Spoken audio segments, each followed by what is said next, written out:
amendment be disagreed to, and I call the member for Dunkley. Thank you, Deputy Speaker. Member for McKellar, that was 2 minutes over the promised time and 5 minutes too long.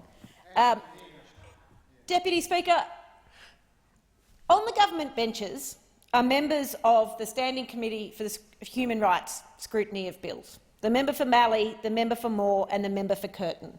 And of course there's members of the government in the Senate, Senator Small, Senator McLaughlin, who are also on that committee. And we have sitting at the table an Assistant Minister who used to be a Human Rights Commissioner, a Freedoms Commissioner no less. The report number 14 of 2021 from this Parliament's Human Rights Scrutiny Committee brought to the attention of the Minister and the Parliament that this legislation engages with and has the risk of impermissibly limiting the right to participate in public affairs and the right to equality and non-discrimination. There's been a lot of yelling in this chamber, a lot of huffing and puffing about the need for this legislation. I haven't heard a government member refer to this report, of which government members signed up to, which demolishes the response of the minister to their initial assessment that the bill engages the right to take part in public affairs and the right to equality and non-discrimination, and that it is unclear whether the measure addresses a pressing and substantial concern, whether the measure will effectively achieve its objectives, whether the measure will disproportionately impact particular groups, and whether alternative, less rights-restrictive approaches have been considered, which are the only justifications under international human rights law, under covenants that this Parliament, this country has signed up to, for limiting those rights. The committee gave the minister the opportunity to address those concerns, and the minister did in fact respond. But here's the committee's concluding comments. The right to take part in public affairs and equality and non-discrimination. You could limit it with the justification of a legitimate objective. And I quote from paragraph 2.15 of Report 14 of 2021. The minister advised that the bill aims to reduce the potential for voter fraud and impersonation and safeguard public confidence in the electoral process. The minister's advice notes that there is public concern relating to the importance of safeguarding public confidence in the Australian electoral process. To support this, the minister states that JSCEM stated in its report into the 2019 election that, and I quote, multiple voting is frequently the subject of media commentary and social media speculation. However, the committee goes on to say, it is noted that this quote from the JSCEM's report was from the Australian Electoral Commission's submission to the inquiry, and in that submission the AEC also stated that multiple voting is a very small issue in the context of the actual number of multiple votes, but that the perception of multiple voting is an important issue with respect to the integrity of election results. And importantly, the committee noted that no further information was provided by the minister, such as survey data, to demonstrate that there is currently a lack of public confidence in the Australian electoral processes. So argument number one from the government, demolished by members of this parliament, including members of the government. The minister also said that the measures were designed to deter voters from intentionally voting more than once. However, the report notes, the Australian Electoral Commission has noted that the majority of instances of multiple voting are unintentional. The Australian Electoral Commissioner has stated in relation to multiple votes that the vast majority are cast by, quote, people over the age of 80 or people who have English as a second language issues or who are confused about the act of voting." End quote. The committee's response? As such, it is not clear that the measures would deter most instances of multiple voting. Another argument from the government, demolished by people who are members of this parliament, including the member for Mallee, the member for Moore and the member for Curtin. The minister advised the report says, at paragraph 2.17, that the bill would help to avoid errors relating to accidental mark-offs against the wrong person by using identity documents to find the person's name and address. Because, according to the minister, in the 2013 election, over 18,000 multiple mark-offs were recorded. It is noted, says the Human Rights Committee of this parliament, that JSCAM's report stated that, quote, a significant number of apparent roll mark-offs that would seem to indicate multiple voting incidents is attributable to official error, in brackets, an issuing officer marking a certified list incorrectly, end brackets. The JSCAM noted that the use of electronic certified lists would offer a significant reduction in the official error rate. Paragraph 2.18, the minister also advised that critically the bill would reduce the risk of electoral fraud in the form of voter impersonation, as requiring voter identification will mean that for those without identification who must vote via a declaration process, only the first vote cast will be admitted to the scrutiny process. What does the committee say in response to that? However, no evidence has been provided as to whether there have been cases of voter impersonation in previous elections. As such, it's not possible to conclude that this issue addresses a pressing or substantial public or social concern. Another argument put up by this government, demolished. What about, is there a rational connection to issues? Paragraph 2.20. The minister's response did not address the question as to how voter identification requirements would be effective to prevent people from voting multiple times at different locations. The minister stated that the measures in the bill are designed to deter voters from intentionally voting more than once. Yet, as the AEC has said, the vast majority of multiple votes are cast by elderly, those with English as a second language, or who are confused about the act of voting. What does the committee say? As such, it remains unclear how requiring such voters to show identification would prevent them from continuing to cast their vote multiple times and showing their identification each time they do so. In relation to clerical error, it has also not been established how electoral officials would be less likely to make mistakes in marking voters off the roll if they see an identity document rather than asking for the name of the elector. Proportionality? No. The Human Rights Committee demolishes the government's arguments on that as well.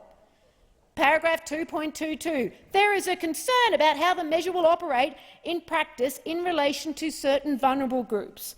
As stated in the initial analysis, requiring proof of identity may have a disproportionate impact on particular groups who may face issues accessing identification documents or having such documentation on them when voting.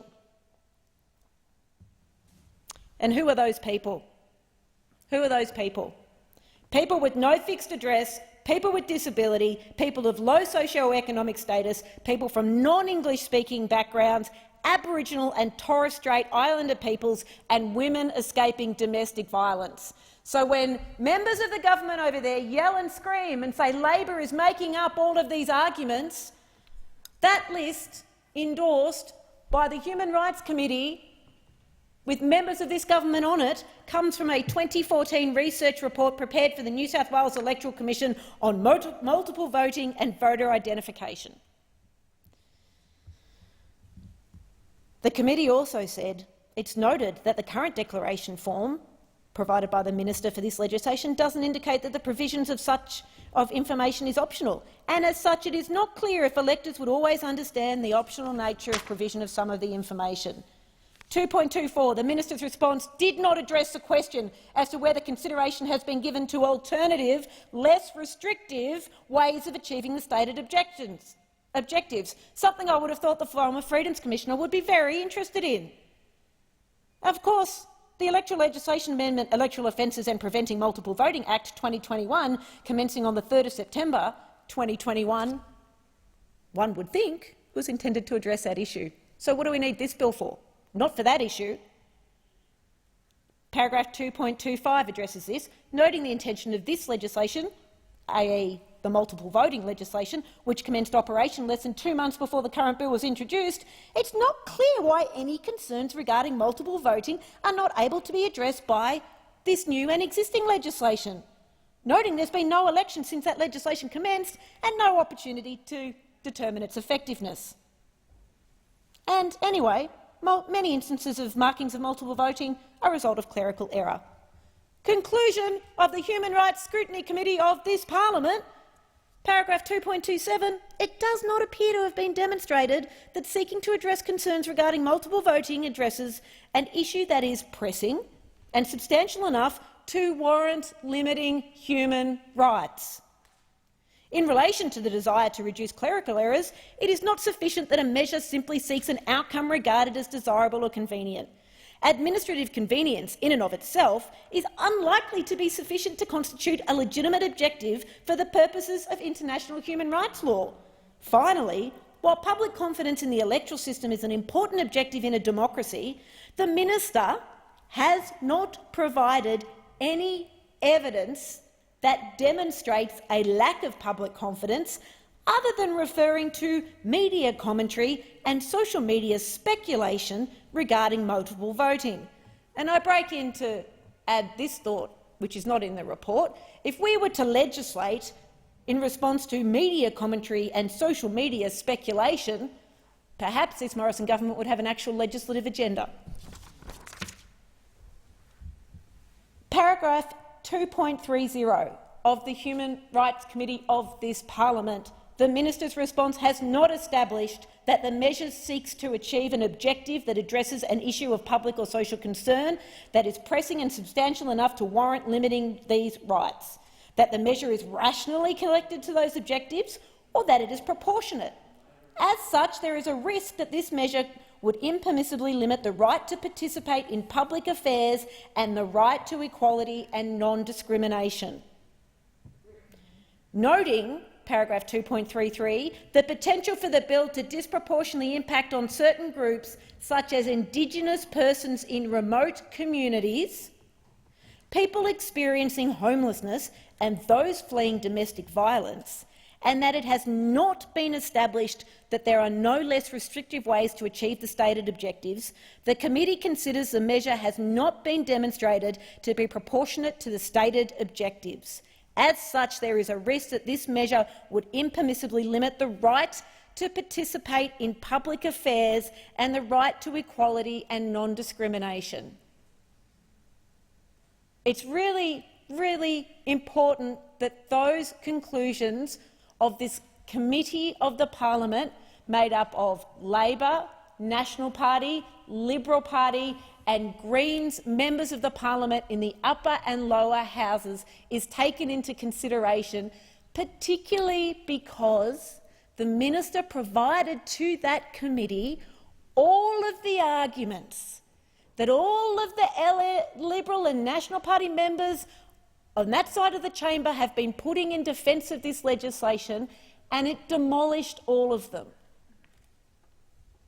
So when people like the member for Mackellar and the member for, I can't remember where Tony Passon represents, I'm sorry, but thank you, the member for Barker and others come into this chamber and rant and rave and accuse Labor of making up arguments for why this bill is unacceptable and undermines democracy, doesn't protect it, doesn't lead to further integrity, undermines democracy. Remember this report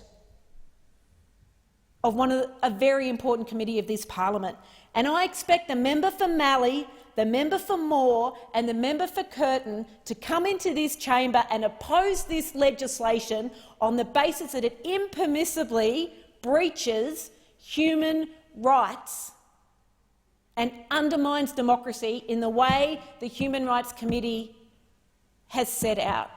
We don't have a national charter of human rights in this country, so we have to rely on the engagement of these international covenants that we've signed up to. It's one of the reasons we need a Bill of Rights in this country, so that legislation like this can be assessed in a coherent rights framework and be identified for what it is and what it does. If nothing else, I urge members of the government to read the report in full and to search your consciences your ideological beliefs and ask yourselves, can you really vote for this legislation which undermines democracy and human rights and what Liberals are supposed to believe in, which is not Order. breaching people's ability to I participate? thank the honourable member for Dunkley.